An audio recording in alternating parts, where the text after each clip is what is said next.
I'm sorry about this, folks. I haven't forgotten about the Concorde 2, I can assure you. But the Concorde 2 came off the bench for a small while for a small hi-fi amplifier of mine in the bedroom that broke down due to a capacitor and a fuse. and looking through the cybernetics to do, I come across the Lafayette 1200 there that you might have seen in one of the piles. And I can remember saying there it's got a few issues. Well, it has. It's been EEPROM'd by someone I know. I won't mention him on the video, but I know a lad that's done that. Now, radio does look a little bit untidy-ish in its PA strip, like it's had some changes, but it is 30 odd year old, 35-year-old, folks, is this. It's an original Lafayette 1200 with the best board of all, i.e. the 5.9 Cox, in my opinion anyway. It's had UK FM fitted here, for those that don't know, and because of the binary changes and because UK FM's mixed up in between two bands here in England, i.e. I band and Super I, it's easier to do that, to work out binary output channel numbers. Anyway, you can see clearly it's got some readout issues, but watch, I'm injecting 565 in there roughly, 565 roughly, high band.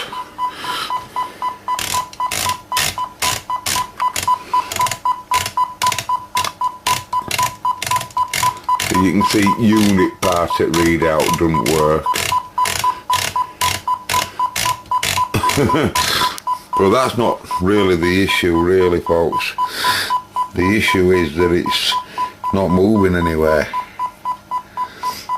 Now, I did get it to transmit a minute ago. It just woke up into TX, but it's the first time it's ever done that.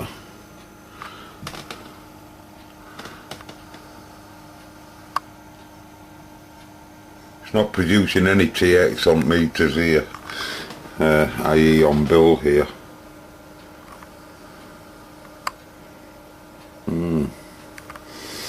But it did do a minute ago, I'm telling you.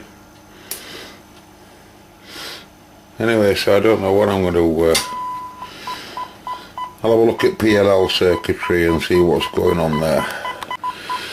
Okay, folks, I've done some checks with Sean's meter, just looking at binary inputs, and basically all I've been doing is looking for out reference signals and everything, which there must be there for us to a receiver, because receiver uses 10240 megs, so reference must be there.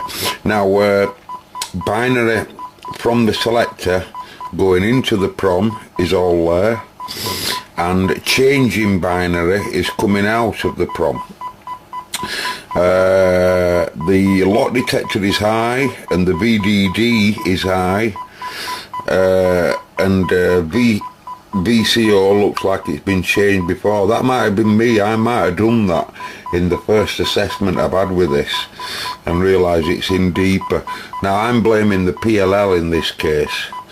I think that prom is working correct, and I blame the PLL. So I'm going to get another one in there as quick as that. I'm not no messing about here. You forget to pick the camera up. Anyway, just fitting the second-handed PLL synthesizer in there that I believe works. And I forgot to mention that this is a must after you check that the VCO mixer is working, as well as all the voltages, before you go to this trouble, okay? This is a must before you go to that trouble. Hey folks, I'm just soldering in the phase lock loop synthesizer.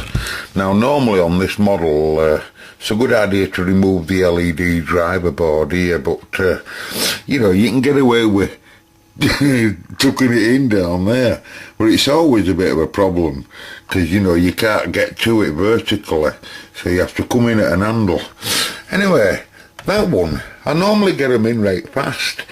I'll just give it a bit of a clean up here, but normally, excuse me, You can see program lines where they've had to cut there to get binary direct in. These are binary wires here, you know, which I'll have to put back, otherwise prom won't work, you see. And you can see how they've taken control of one of the pins here, look, can you see it? Pin 9 is it, I think, and it's to give it an higher binary count. Anyway, but what was funny, I couldn't get it in the bloody article, right? And what it turned out to be is the synthesizer should normally go in all of them holes there and all of these holes here. And I put it all in these. That's just the way it went in. as I'm carefully prodding it and persuading it, it went in like that. Should have gone in really like that. I thought it was a bloody swine and all, but hey, it's alright. I can get it like that as long as the pins are in contact well enough. Well, you'll have to excuse me, folks, but I am on 1.9. And I'm receiving and transmitting now again. I'm now dialing 185 in at 10 microvolt in amplitude AM, and I'm up and rolling.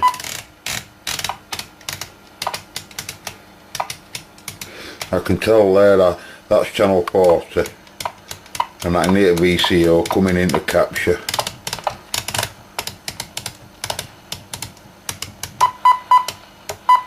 That's channel 20, of course. And when I go TX, I'm in FM now, yeah, I'm in AM.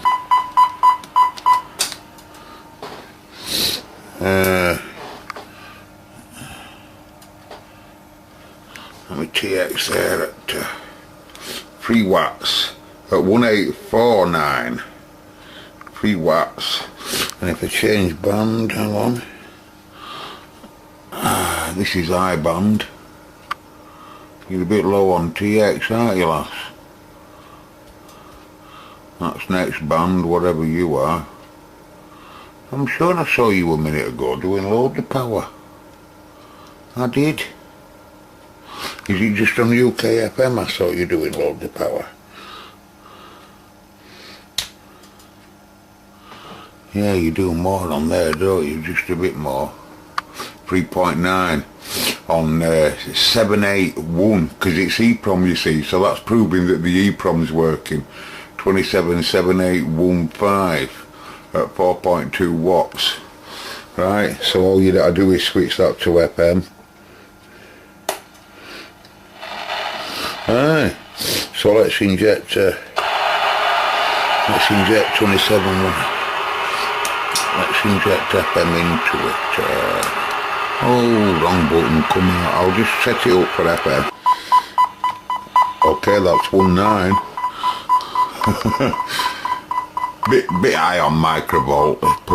I've had a little glimpse at receiver. Receiver seemed excellent. 0.1 of a microvolt. I think I can just hear it there. Yeah, I thought that on mid-band I thought it would do better than that. My own ears could hear it about 0.200. Well, that's on UK FM 781. It would be reading 1.9. Well, that's good, folks. That I thought that could be in an harder situation than what it was really. But I can't really help it. We've cut into binary, you see, so there's not a lot I can do really there.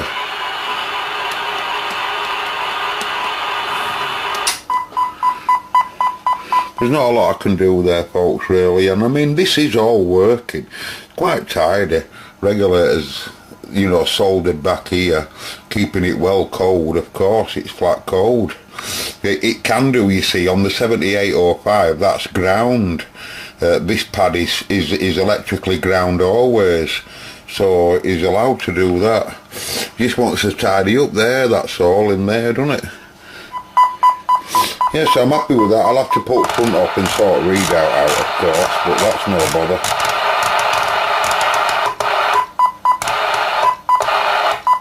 You could talk to someone on that. Anyway, I best get back on with my Concorde soon. I see there's a little bit of interest, about 2 or 3 here. Look where they've had to cut through these. So you see, for me, this radio, with him cutting it like that, like I say, if the EEPROM's reasonably tidy, I'll leave it in. I'm not so bothered. That's quite rigid. That's not going anywhere. It's well soldered up to grounds and what have you all over the place. You know, it's well mounted. This is moving frequency to get to 125, so that we can get to 125 on end other than a 5. You know, because otherwise all channels on this would be with a 5. So I thought this was in a much worse state actually. When I saw that, I thought, oh bloody hell. And it is a bit untidy, but I don't think it'll be working right, that, to be honest. I'm not so happy with that, like. But anyway, that was another real cheapie with that, folks. That's a 5.9 Cox. I've had it ages. I've had it absolutely ages, but it's the first time I've decided, you know, messing around with cybernetics, it gets you in mood for them. I mean, when I was a kid, I used to be frightened of them BCOs. I'll have to set all of this radio up front to back. I'm not so sure whether I did change that BCO as a test or not.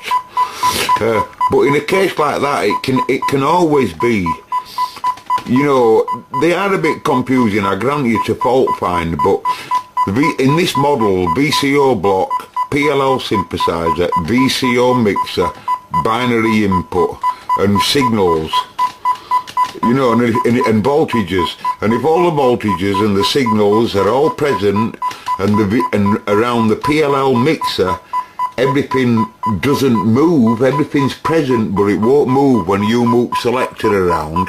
You've got changing binary, because in that case I'd even got changing binary at the EEPROM and the outputs of the EEPROM to the program input pins. So it would obviously had to be Tony there. Poor Tony. PLL 020A. 020A. No, but this is a marvellous chip, you know, this. This chip, folks, it was just fantastic with this. This really, if you were to look up the programming ability of this animal, you know, when it comes to binary weights, you know, it's only a little fella. It's only a little fella, but this is a very versatile animal. You can really make this go anywhere. But we're going to have to send that to the bin, because it's no good to anybody now. It's not going to synthesize any frequencies for us no more. So I'll have to put this on pile now for a setup, folks. But I'll get back on with my Concorde when I do. It's here. I'm happy with that, because that was as fast as it took to. It literally took, I don't know, half an hour. That's excellent. Where is that signal meter? It's right to the end of the box, look. Excuse me. Man, it will be with the 100 microvolt in. Put 10 in. Yeah, that's lovely. Is that old pal? Hey! Welcome to the Cobramans. Two of your screws are missing. Oh, I'm not having that. I want my money back. Cancel any, folks. I'm just about to go, folks. Sorry about that. I'm just about to go, right? And I'm just about to turn it all off. And I press TX. And I see it's doing a lot more current now. And of course it's doing a lot more carrier. 7.1 amp touch to ping, folks. Slightly altered in frequency. It's gone down a little bit and it's at 7.1 watt. So, and drawing 2.2, whoa, what's going on? So its power's increased, that's why it's drawing more current. Its RF output power, for whatever reason, is increased, but it could be because it wants to set up. It probably is, you know, a lot of radios that I get, they tend to, people's had a go at fixing them. That's another thing I find fascinating about CB repairs, is that there's damage on the way. You haven't just got to fix the faults that wrong with the radio. You've got to fix the faults that other people may have done. In this now, what I'm going to do is I'm going to undo this ground link in here. There's several of them on front panel, look, if you look.